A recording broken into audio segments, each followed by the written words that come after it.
I like the story, and there's actually one thing that I didn't actually touch on that I feel like before I give my score, I need to touch on it. There's Will this sway my score? You made me pick first. Now you're like, oh yeah, and then there's other stuff. Yeah. So there's a fun thing about what they do, what Kaio does, and it's called teaspooning. Do you know anything about teaspooning? I have well, I mean, I know what a teaspoon is.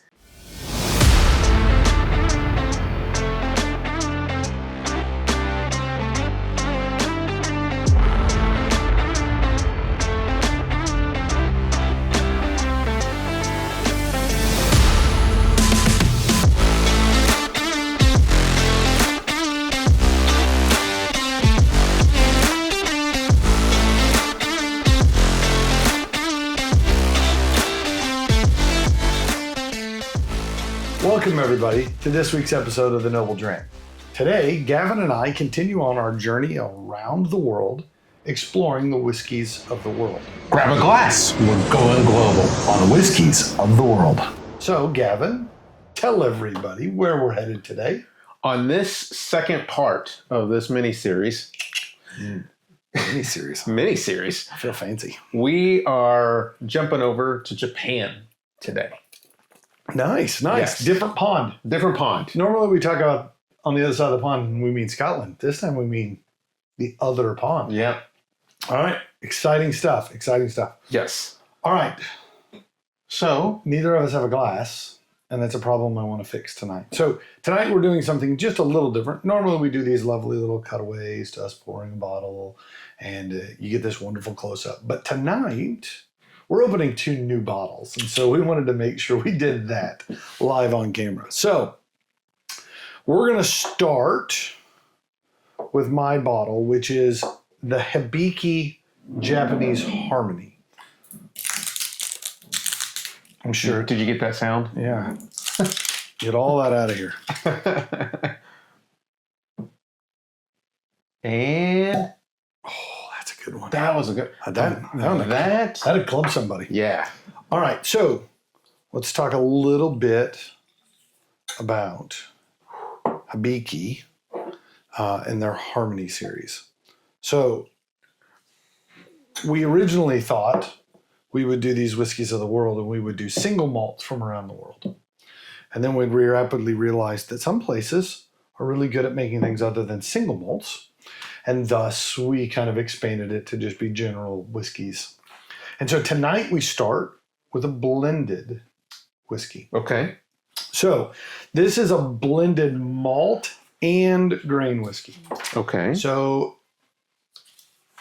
what we'll see tonight as we kind of go through this, there was a lot of similarities between early Japanese whiskeys and Scotch.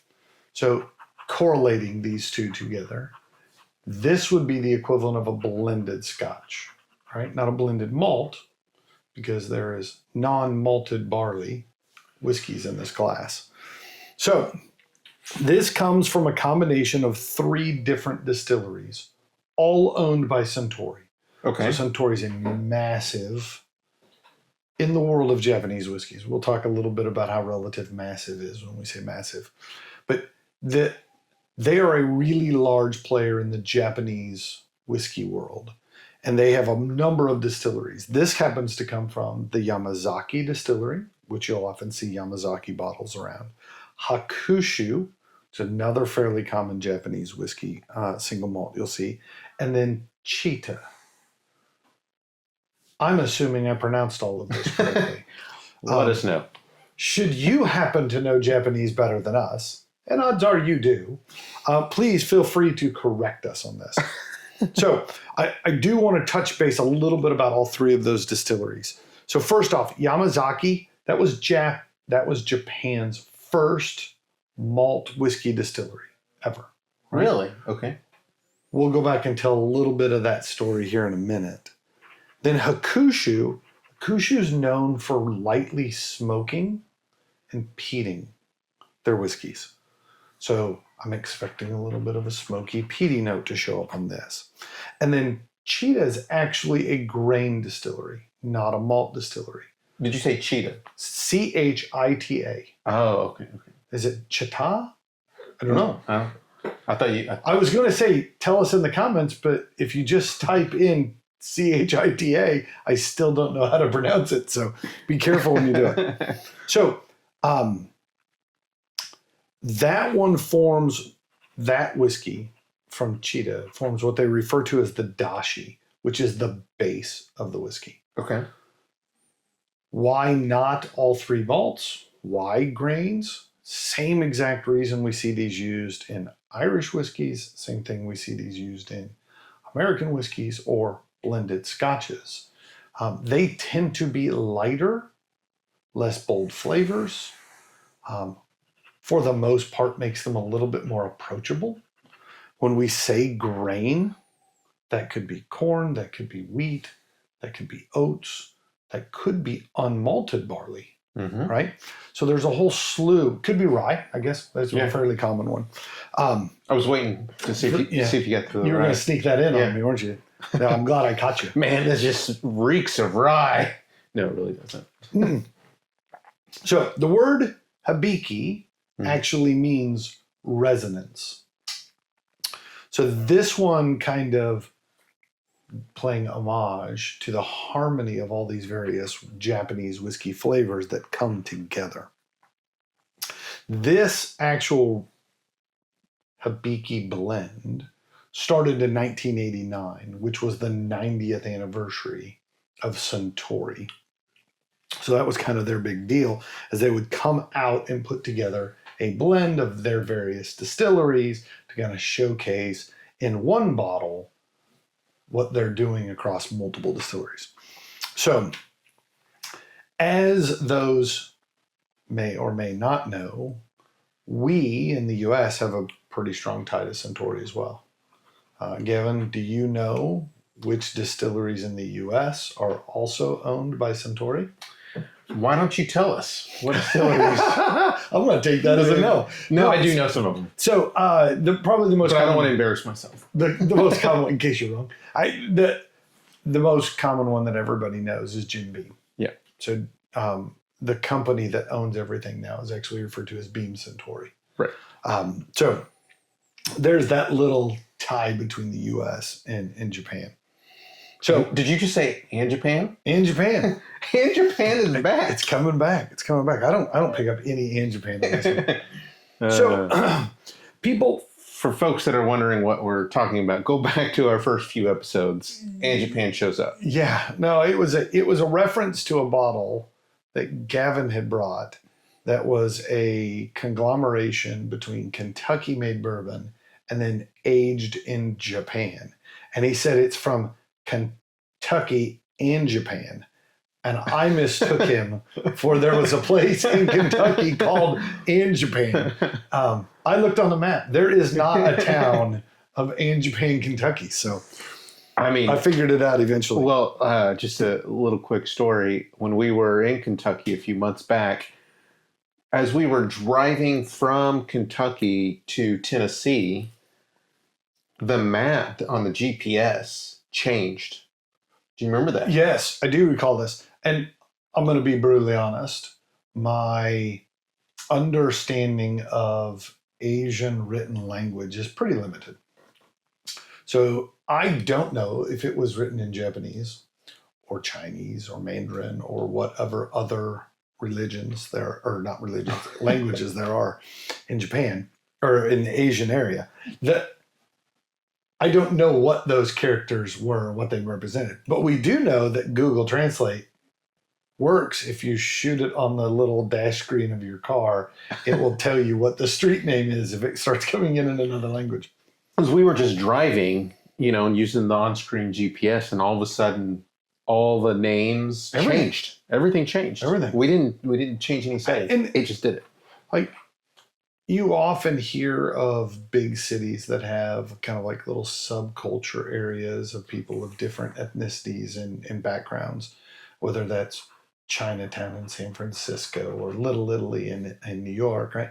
I had no idea there was a small little section right at the Kentucky-Tennessee border where everybody spoke Mandarin or whatever language it that just would be. All of a sudden changed. So sorry on that little... No, but it's another fun and Japan tie-in. Yeah, there we go. So when we start talking Japanese whiskeys, the question is always, well, like, how does that compare to everything else, right? And I don't want to steal any thunder from some of the notes you took, but I thought it made sense to give a little background on kind of the history of where Japanese whiskey came from, because I think that sets the groundwork for a discussion on similarities and differences. So whiskey was first introduced or became mass produced, I'll say, in the late 1800s, early 1900s in Japan. And that was mostly because of a gentleman by the name of Masataka Taketsuru. Again, don't know if I'm pronouncing it right. Sounds pretty good to me. He was actually a brewer who went to Scotland to learn the art of whiskey making. So he spent time working at various distilleries around Scotland, and then ultimately moves back home to Japan, where he meets a gentleman by the name of Shunjiro Tori. They open the Yamazaki distillery, right? So we talked about it being the first one. This was the distillery they began.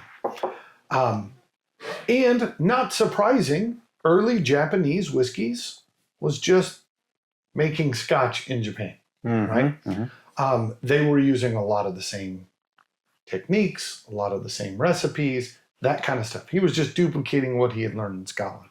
Now, over the years, I think as with anything, when a culture adopts something from another culture, they begin to turn it into their own, right?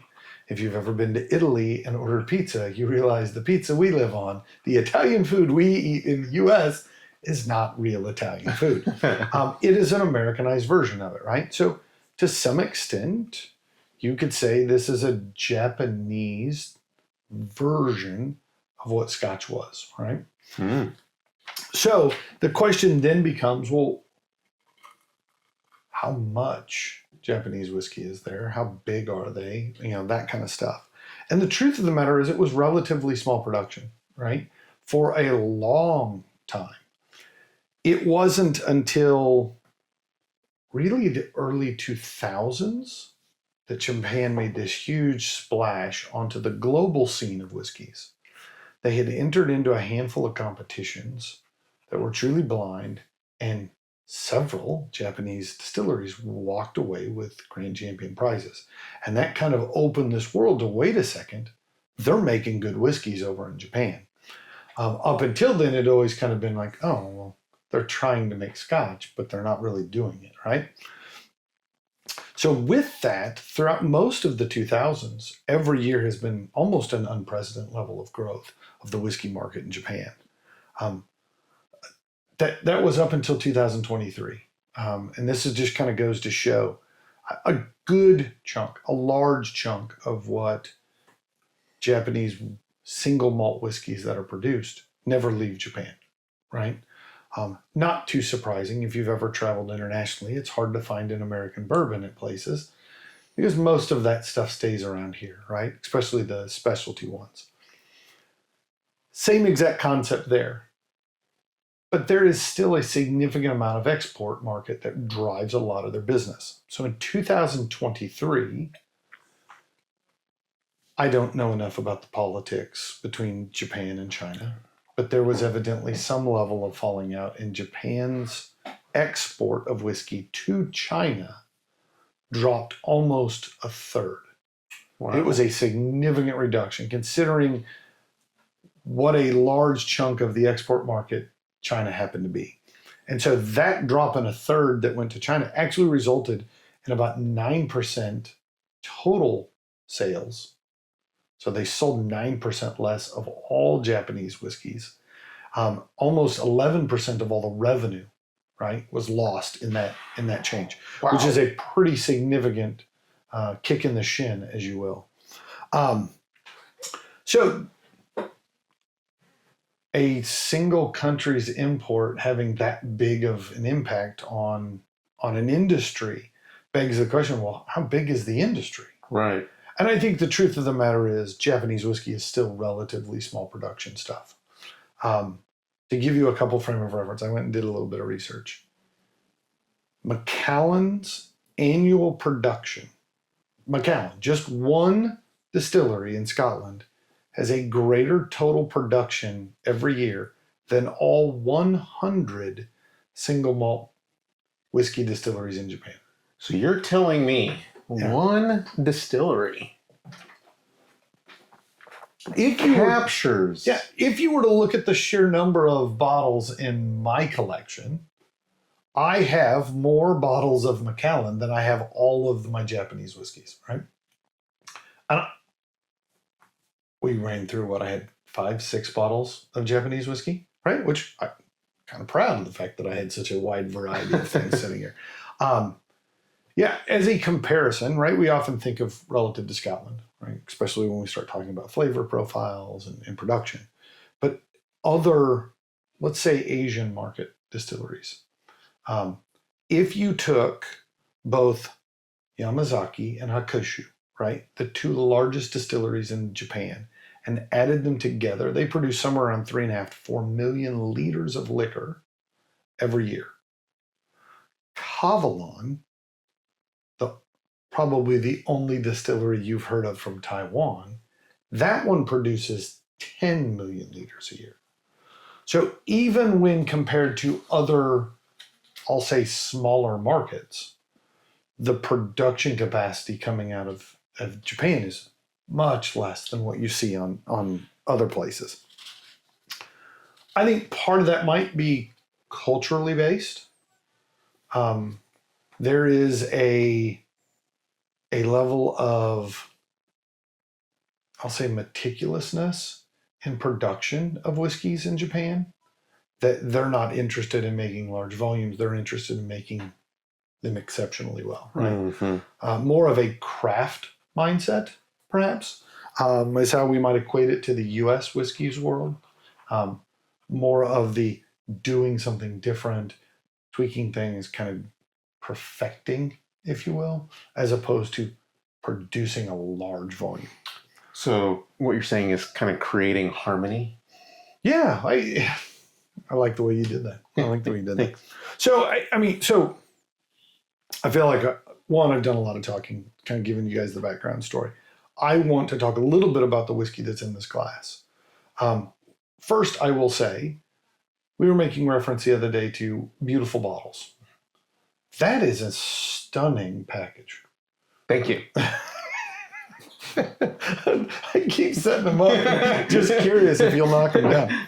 I mean, that is a really, really beautiful bottle. It really is. And you did it. And I feel like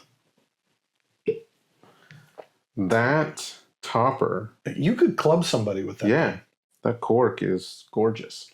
All right, but cork dork here. But you can get as excited as you want. That's actually one of my wife's favorite movies. Have you ever seen that movie? It's a movie about guys who are big into wine and anything that has wine in it. My wife loves to watch, but it's actually a pretty good movie. Now I know. Doesn't matter how great the bottle is if the whiskey inside sucks.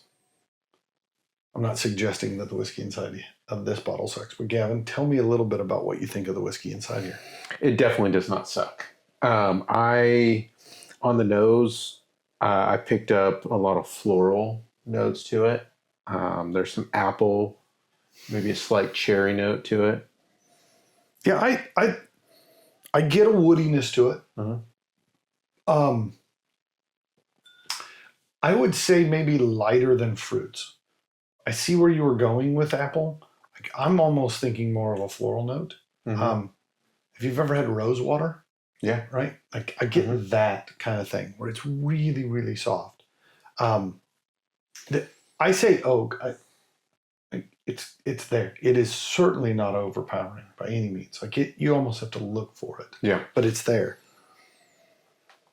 I'll say not sweet. Right? In the world of some of these, you get some of them and they're sugary on the nose. I don't get sugary on the nose here at all. This very much reminds me of some of the blended scotches and kind of the lighter lowlands Okay. in the Scotch Okay. world, right? All right. If I was comparing, Well, I love that you said that it wasn't sweet on the nose, because literally on the palate, you wrote sweet. I wrote sweet. I think on the palate, um, initially, first pour of the day for us, there was a slight spice and a little bit of smoke that came to mind. But then as I let it kind of linger in, I got like a Cheerios or an apple cinnamon Cheerio almost note to it. And then I wrote sweet. Yeah, I think the Apple Jacks. Yes, that's what I was trying to figure out. But Apple Jacks. It's got a honeyness. Yep. I won't say like a honey crisp apple, but that's not that sweet. It's not that sugary. It's got a bit more of like the sweet perfume. Yeah. Right. But no, there is clearly stuff going on in the palate that was not on the nose at all. You said cherry. I don't know if I get cherry. You ever had a cocktail that had a candied orange slice? Like the dried orange slice in the top? And then as you go to take that sip, that aroma of kind of sugary orange oil, right, kind of hits you. I get a bit of that on the palate. Okay. So you'd lean more towards like a slight citrusy orange. Yeah, not the sharp side of citrus, the sweet side of citrus, right? Yeah. Okay. Now on the finish, what are you getting? I think I put on the tongue it lingers a little bit. I think there's still a bit of spice to it, but I think all in all, it's really well balanced. Yeah, a lot of times when we talk about a long finish, it's a big pronounced flavor for a long period of time, and I don't think that does this. No, I don't think it's long, but I think it doesn't go fast. I think it's there. Like even still, like I'm picking up a little bit of like a dry grain note. Mm-hmm. Like I think the finish lasts. It's just very subtle through that entire time, right? It's not the ringing in your ears after a rock concert, but it's the background music when you're at a restaurant. That it's there, and if you stop and pause for a second, like you can make it out, and you can, but it's not big and on the forefront, so to speak. I smell what you're stepping in. I like it. I'm gonna have to wash these shoes. Yeah, they've been trenching through a restaurant. I enjoyed this. Yeah. I will say, if you are not a big Scotch fan, right? If sometimes the big, bolder flavors of Scotches, the overwhelming grainy notes, but yet you also find bourbons to be a little too sweet, too sugary. This is going to sound horrible, but to one note, this is a bit more of a chord. Like there's a lot of different things going on that I think really harmoniously play together, right? I saw what you did there. I've had this bottle for quite some time. This was one of those that like you never saw on the shelves, and then I stumbled into one. I was like, absolutely. And then I got home, and this is the problem when you go whiskey hunting, right? Is sometimes you come home with one, and then you come home and you open that bottle. Sometimes you come home with 5 or 6, and you come home and open a bottle, and then you sometimes forget to go back and open the other ones. So this one is set up there for quite some time, and I'm kind of kicking myself for having not brought it down sooner. Yeah, I agree. I've been here for a long time, and that's a bottle like... It doesn't help that it's a short bottle. Comes in I've got it sitting here. It comes in this little box, and you get it tucked up behind taller bottles up on the shelf. Like it hides pretty quick, right? But yeah, we're gonna move that one down a shelf. Yeah, put that down more in my eyesight. All right, It's time to put a number to it. Oh, this is going to be a hard one. This is the part of the night where I wish I knew my letters in or numbers in Japanese, so I could give you my score in Japanese. Yeah, good luck. But I can't, and I don't. I was going to say don't be a quitter, but I don't know either. Gosh, this is hard. Did you not see this part of the episode coming? I've been contemplating this one since you started talking and since I started tasting it, because this, to me, very well balanced. I mean, its name is Harmony. To be Harmony for me. Don't you go writing my number down. I am going to set it at an 89. 89? Yeah. That is an impressive score. It is really good. It's something that I may have had a pour of this. I don't know. But my Japanese whiskey repertoire is not there. So this is really fun for me. Yeah. I'm learning a lot with this right now. Well, and I think the other part too is every time I know food better than I know whiskeys or I know wines or anything, right? So those people out there that can sit down and say, this is what you're having for dinner, this is the wine you should put with it, much harder for me. If you let me take a sip of the wine, I can tell you what food we should eat with it, right? Because I know that side. So as we're sitting here kind of delving into this, thinking, putting myself into the Japanese mindset, like, okay, well, like, what would I eat with this? Right? And I think the obvious answer is, man, this would go good with a roll of sushi. Because with the exception of hibachi and sushi, that's 99.9% of all the Japanese cuisine you can get anywhere near me is one of those two categories. Yeah, I like this. I think would pair beautifully with raw fish. I think those two together, whether it be salmon or tuna, I think would be stunningly delicious together. So, I forgot to give it a number.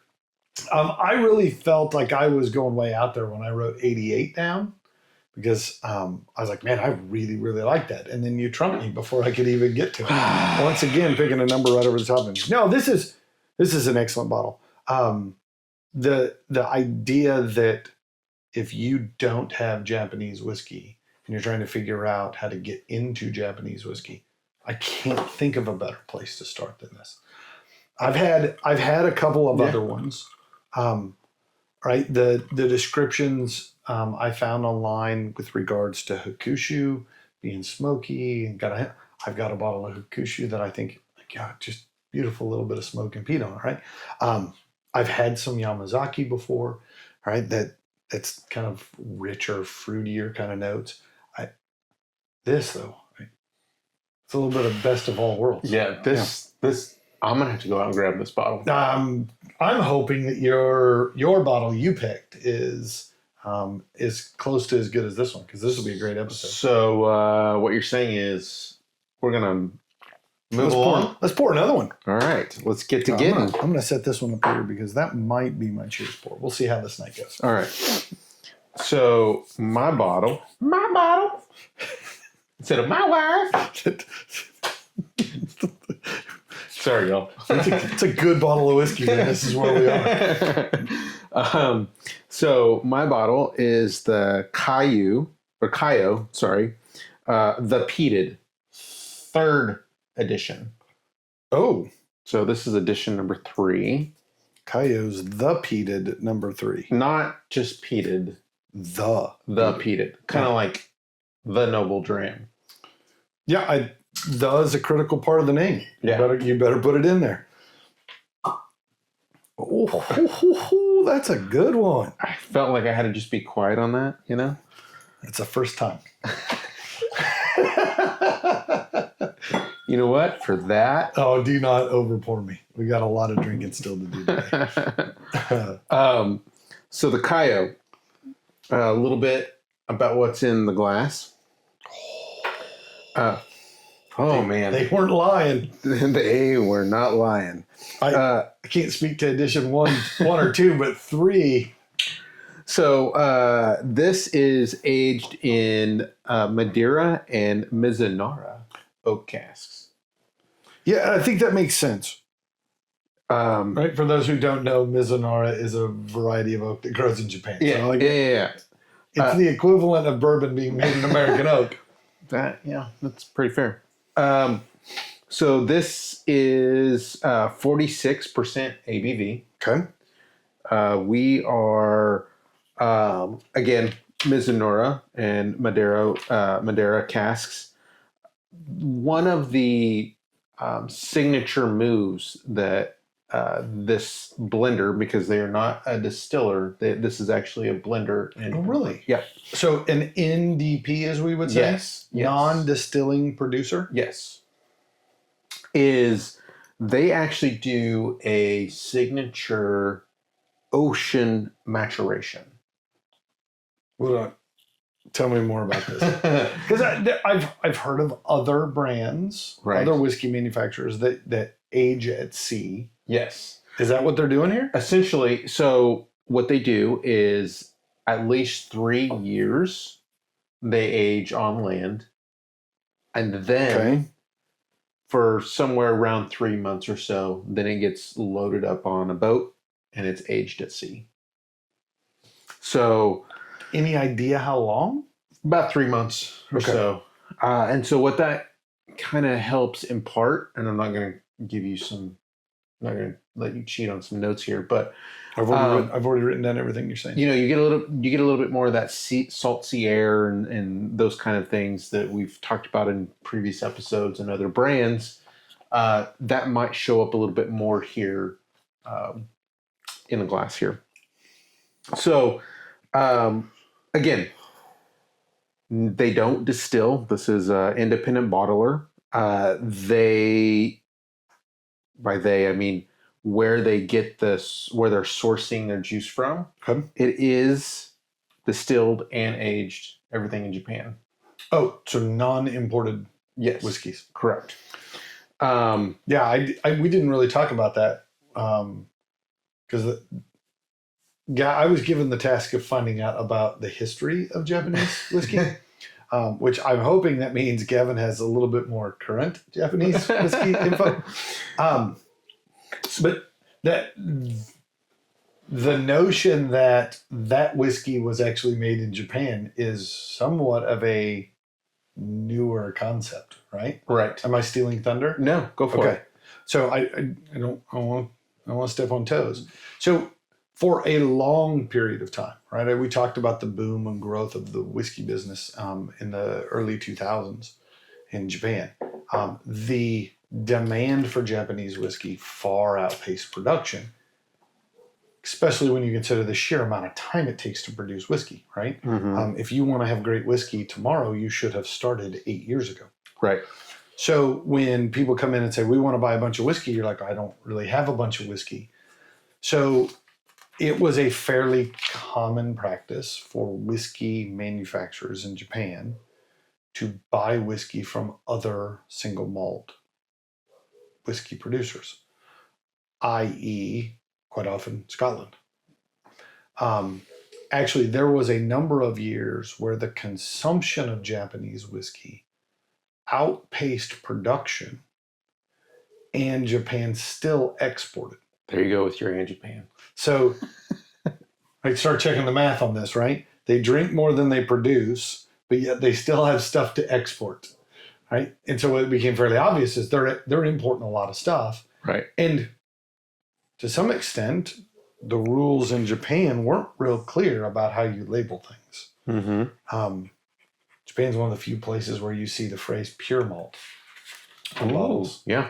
I don't. Again, tell me if I start stepping on toes, poke me and say no. You're going to talk about that. Yeah. So one of the things I did want to talk about was, unlike this bottle actually does not say it's Japanese whiskey, and there's a reason for that. Okay. So up until about 2021, everything ran rampant, kind of like what you were just talking about. There's a lot of importing. There was no rules. There was no rules. There was no laws associated with the Japanese whiskey process.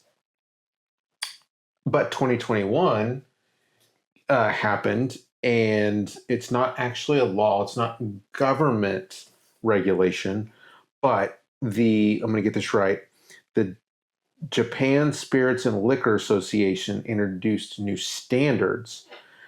And that means that everything that a distillery did or that a producer was doing, everything had to be done in Japan to be considered a Japanese whiskey. Yeah, and I don't think it was, if my memory serves right, it wasn't that the rules said that everything has to be made in Japan. It just said if you were going to label it Correct. as Japanese whiskey, it Correct. had to have been made in Japan. So it really wasn't a law about production. It was really a law about labeling, Right. such that the end consumer had a better understanding of what they were getting. More right? transparency. Yeah. Right.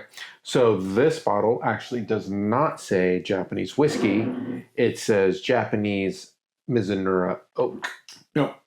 So there has to be They put Japanese characters on the side. They put what's the band at the top say? Japanese something? Mizunara oak and unchill filtered. Okay. So yeah, like they've written Japanese all over the label, but never once say Japanese whiskey. Correct.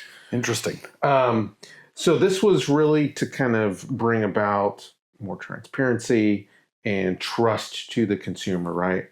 Part of what they had to do, they had to distill it, they had to age it, they had to, like the water being used, everything had to be from Japan to be considered a Japanese whiskey. And it has to be bottled at a minimum of 40% ABV. Okay. Very similar Very rules similar. that you get in other countries. Right. And if it doesn't You meet get the same kinds of rules on how we label stuff in America. Exactly. Same way when we'd say you had rules for labeling things in Scotland. It took till 2020 what? 21. 21 for 4 Japan years, to get to. 4 years ago, 5 years You ago. know, for a country that tends to be on the leading front of technology, they were way behind on that one. So, I think looking in a little bit more to this brand, I think it's a fun story, right? I think for somebody that loves maritime-y type characteristics, to have this whole like aged at sea. I know there are other brands that do that. I have actually spent time in Japan, hence Gizmo here. Yeah. Yeah, kind of give a little cheers to Gizmo. We had to be very careful how close we put water. Yes, to the Gizmo on the table because we don't want a mess. Exactly. Exactly. Yeah, and if it gets too late, he doesn't get dinner. You do not feed him after midnight. Yeah, we did an episode. This has been a couple months back now, right? In which we talked about Christmas movies. Mm-hmm.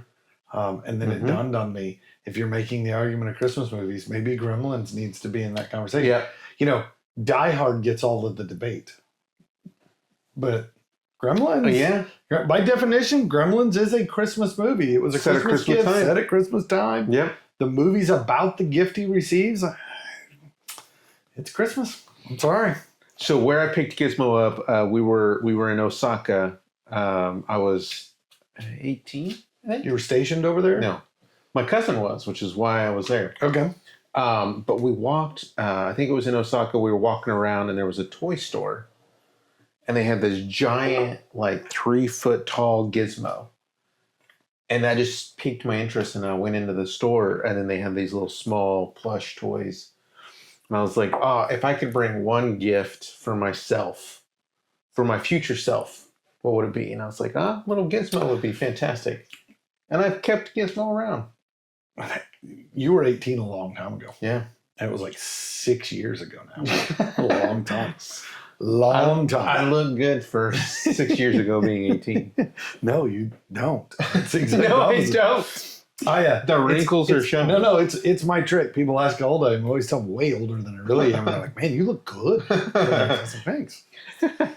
So everyone thinks I'm a really good shaped 73. And I have no idea. 73? Nice. Senior citizen discounts. I do. I eat at Luby's at 3 o'clock in the afternoons. Half price movies at matinees. Oh my God. They're best. That's when I go watch Goonies and Gremlins and all the old classics. That's funny. All right. So enough goofing around here. I want to know what you get on the glass. Yeah. So, I mean, with a name like The Peated, not shocking that I'm going to say there's peat on the nose. What I will say was surprising to me on the nose, there's not a lot of smoke. Mm. It's predominantly the earthy, mossy, peaty side of peat. A lot of times when we talk about peated whiskeys, especially when we get off into Isla, they get into these really wet peats that have tons of smoke. And so quite often we begin to equate smoke and peat, right? To the point that sometimes you'll get a whiskey that's got a hint of smoke to it, and it's really the char on the barrels, not peat, but yet we tend to want to call that peat. There's a grassiness to it. Again, I think leaning into that, the peat aromas. It reminds me a bit of, like, not fresh cut hay, but like not all the way dried out yet, right? Okay. Like if you've ever come back through your field 4 or 5 days after cutting and the bales are still sitting there, like they haven't come back and picked up the bales yet.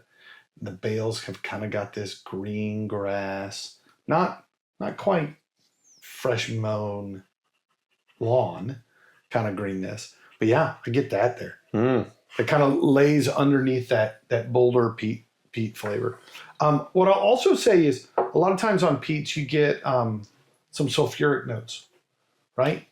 The reason being is that the phenols of peat typically don't distill off until higher temperatures. So what that means is I have to run my still just a little bit longer to get a little bit more of that peat flavor. And in doing that, the other long chains, which tend to have petroleum notes like creosote, sulfury, iodine, those kinds of aromas, also tend to be at that point in the distillation process.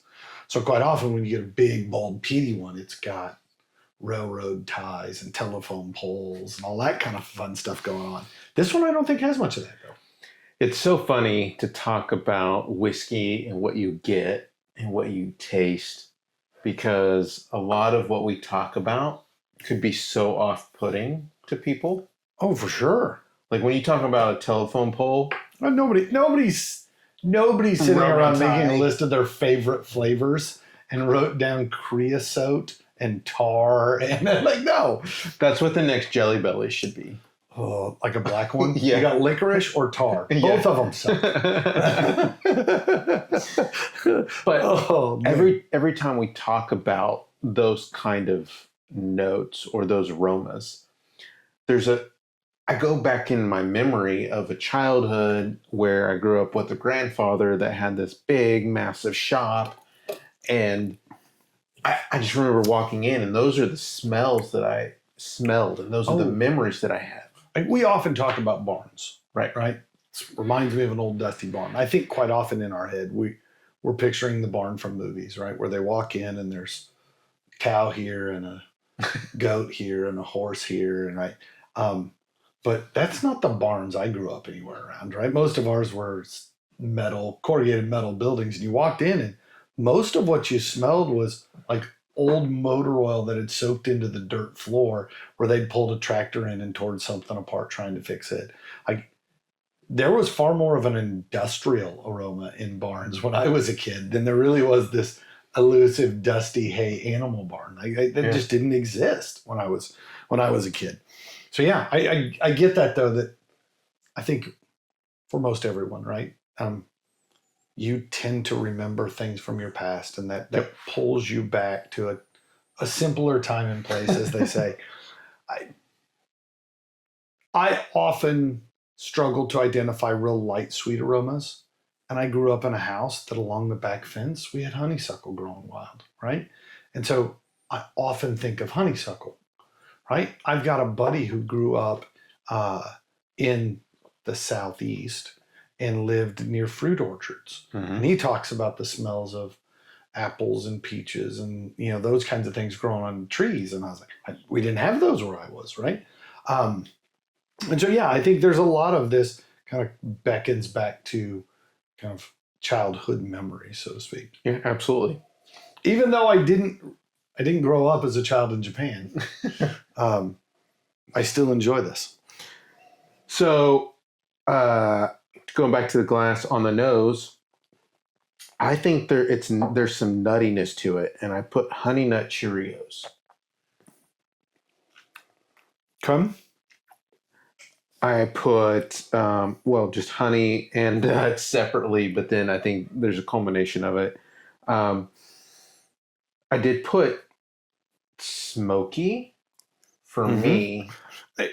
I'm not on the nose. I didn't get much on the palate, and on the finish, smoke shows up.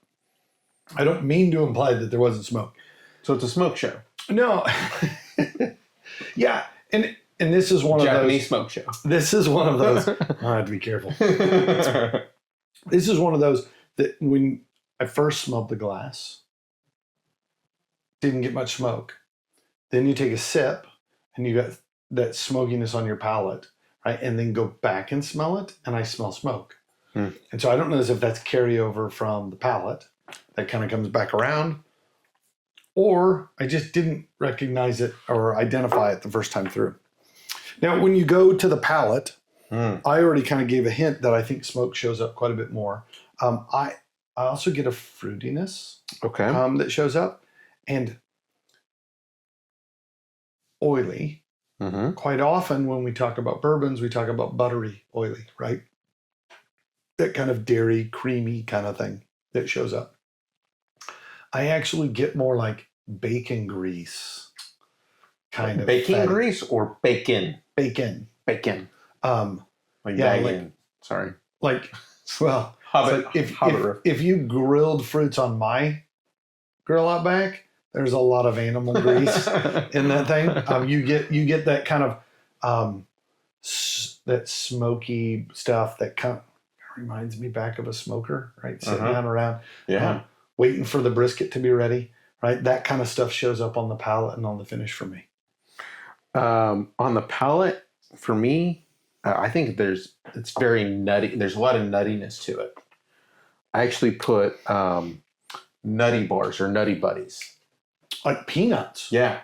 I think there's some peanuts. See, I was leaning maybe a little more cashew than peanut. Or I was going to ask. I put almonds too. Almonds. And like salmon. Yeah, I don't get the bitterness you get out of a walnut or a pecan. Right. I don't get any of that. So yeah, if you'd have said cashews, I'd agreed. I think cashew is the sweet spot between an almond and a peanut. Cashew. No, I think there's almost some toasted almonds. I know we've talked about Buc-ee's in the past. Yeah, walking in. I got a little bit of that. Like candied? Yeah, it's just a tad bit. Like I know so if you go to the grocery store in the little health food section, you can buy bulk stuff, right? They sell both roasted cashews and non-roasted cashews. Mm-hmm. And the non-roasted don't taste nearly as good as the roasted ones. They've got that oily consistency, but they don't have that kind of depth of flavor, right? They're kind of bland. The roasted side I absolutely get. I don't know if I get the sweet candied side, but the roasted for sure. And then on the finish, I got a bit more of oakiness, some smoke. The spice lingers a little bit, and then I think it falls off faster than the previous pour. Yeah, I think the misnomer here is that there's so much more flavor going on, where I think the Harmony was a little bit more of a blend and balance kind of show. This is a little bit more punchy, right? This isn't a roundhouse, right? But this is the jab for sure. It's got a really pronounced flavor that does fade on the finish, but it doesn't go away, right? Even as I sit here, some of the heavier sides of the peat, the sweetness has faded, and I'm down. The smoke has started to go away, but I've still got that earthiness of the peat that still lingers around. I actually think the peat on the finish is sweeter. So I think it took a little bit of the peat that I got on the nose, added a little bit of the palate sweetness, and that kind of marries up together on the Sweet finish. peat. Sweet peat. I actually wrote that down. I wrote sweet peat. Yeah. Dang. I guess we're gonna have to go for a 3-peat. Oh. Pistol Pete. No, we're not going there. Not with not with 3-peat. Not yet.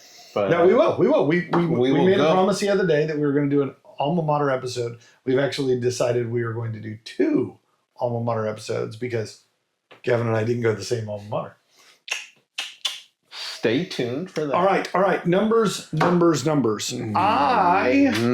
your number. I like this one. This is definitely in the wheelhouse of gotta have a bottle. Okay. Conveniently, it's 1.5, right? So, conveniently, this one feels to me right down the middle of that category. I don't feel like it's a stretch to buy a bottle. I don't feel like this is I got a promotion at work. It's time to celebrate. Crack open my bottle of Cayo. So I'm sitting at a solid 86. I think this is a very approachable peated whiskey, which I think ultimately those are not always easy to find. All right. The stronger the peat becomes, the scores tend to diverge, right? You have guys who run to 90s and guys who run to 60s pretty quick. I think this one splits that gap. For me, I think that this is an excellent bottle. I like the story, and there's actually one thing that I didn't actually touch on that I feel like before I give my score, I need to touch on it. Will this sway my score? You made me pick first. Now you're like, oh yeah, and then there's other stuff. Yeah. So there's a fun thing about what they do, what Cayo does, and it's called teaspooning. Do you know anything about teaspooning? Well, I mean, I know what a teaspoon is. So what they do is the sourced whiskey is often teaspooned, which means a small amount of whiskey from another distiller is added to the barrel so that it prevents labeling as a single malt from the origin source distillery. So there is a tad bit. So like if you wanted to buy a barrel from me, but I was afraid you were going to go sell it claiming it to be a single malt, and I don't want you to label it such, I go get somebody else's whiskey and I go, bloop. Yeah. I actually heard a similar story of it was a restaurant and bar that wanted to serve their own bottlings and wanted to age it in a barrel longer than they had already done. But state law required that it has to be bottled before the store can buy it. And so they actually figured out, they bought a barrel, had it in the entire thing bottled, and then bottled all at cask strength. When it showed up, they opened the bottles, poured all of the bottles back into the empty barrel, and then put in 1 ounce of water. So now it was a barrel-aged cocktail because it wasn't just whiskey. It was whiskey with a mixer. The mixer was 1 ounce in a 53-gallon barrel. And I guess the liquor guy came in and said, wait a second. And they explained it. It's like, yeah, you got us. So they were aging their own bottle or their own barrel further on premise. But it was actually a cocktail they were aging in the barrel, not a whiskey. Where there is a rule, there is a way. There is a loophole. There is a loophole. Always is. All right. My number. So now you got to give us a number. Yeah. Now that you told us the really cool tidbit. Teaspooning. This one for me, 84. Okay. So it's called the peated, right? 3rd edition. If I'm going peated, it's hard for me to really venture out and do something other than a Scotch. right? Even if it's good, though? Even if it's good. Like, this is a solid bottle, right? There is no dogging this bottle. The problem I have, though, is it's just like an American single malt or whiskey. If they're going, I feel like you're going to say something hateful here. if they're going peated, like, why? Like, there's someone that's cornered that market. I want something unique and different. I want something more well balanced, something harmonious, and that's why I think, to me tonight, this bottle won out for me. Yeah, I mean, don't get me wrong. I scored the Hibiki Harmony higher than the Caillou as well, right? Between the two, yeah, I think I do like Harmony a little better. But what I would say is, if it's good, just because it's not from where you expected it to come from, isn't necessarily a bad thing. No, and in fact, if you blind tasted this, we're going to. Like, I'm going to sucker you into drinking 2/3 that bottle. I can already see this coming. There may be a hard line of, like, I don't know that this is Japanese compared to an Isla Scotch. Depending on the Isla Scotch. Yeah, I mean, I was just trying to think, like, as we were saying this, like, if we were going to line up peated Isla whiskeys, where in the run does this one fall? And I'll be honest, this is a lighter end of that range. Yeah. Right? Mm-hmm. For sure. Yeah, and I made reference to the fact that as you increase peat, you tend to diverge scores, and Gavin and I's scores tend to swing up, not down, right? So we're lovers of the Isla peat. I kind of wish we knew a guy named Pete from Isla for these jokes. But we just need a picture of a guy named Pete from Isla that we can use, and we'll just keep putting him in. I'm going to put Pistol Pete with a kilt. Oh, for God's sakes. All right. So we could sit and talk, Pete, forever. For Pete's sake. Yeah, no, we could do this for a long time. But we do need to bring this one to a close. So, one, thank you all for joining us as we talked Whiskies of the World Part 2, Japanese whiskey. Please don't forget to join us next week when we make the jump to the other side of the other pond. We're going to go all the way back, not to Scotland, this time to Ireland, as we try Irish whiskies next week. So, as always, comment, let us know if you've had these, others. What's your favorite Japanese whiskey? Andy, we're looking at you, buddy. So for everyone out there, cheers. And Salon Java. Arigato.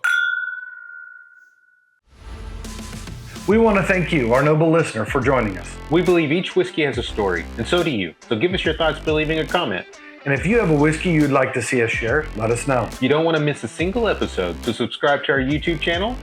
And make sure to like and follow us on Facebook, Instagram, and TikTok to stay up to date on the Noble Dram. And if you find watching us difficult, you can always listen to each episode on Apple Podcasts and Spotify. As always, be noble and enjoy your dram responsibly.